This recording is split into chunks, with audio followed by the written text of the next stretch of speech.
Hi, I'm Andrew with Odd Harmonics. Welcome to the tutorials for Nexus, a new Q-SYS plugin that makes it easy to automate your core.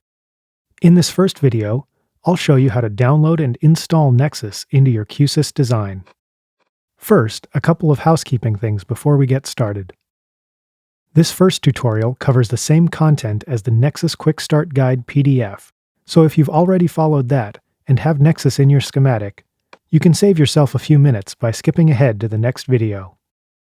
Also, these tutorials assume that you are generally familiar with Q-SYS and already have the Q-SYS Designer software installed on your computer. If you don't, you can download it for free from Q-SYS.com, and I highly recommend the free Q-SYS Level 1 training offered online by Q-SYS. Alright, now to the good stuff. It's time to download Nexus. First, go to odd-harmonics.com and click the Download Nexus button.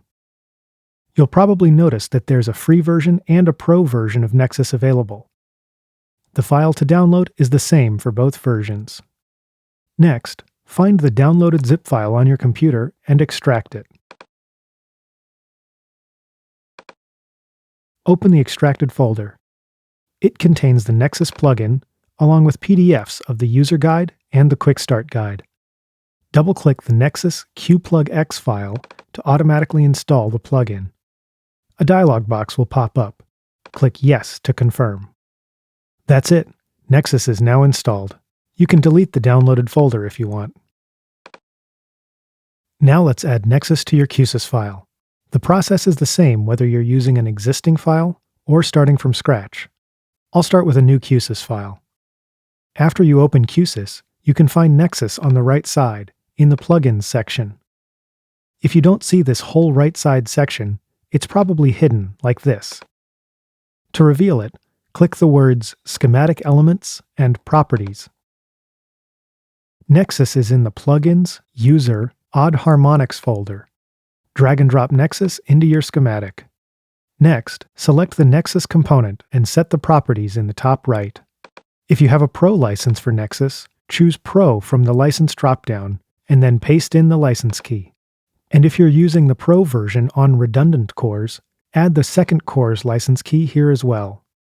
Setting Show Debug to Yes can be helpful for troubleshooting, but is not recommended for daily operation.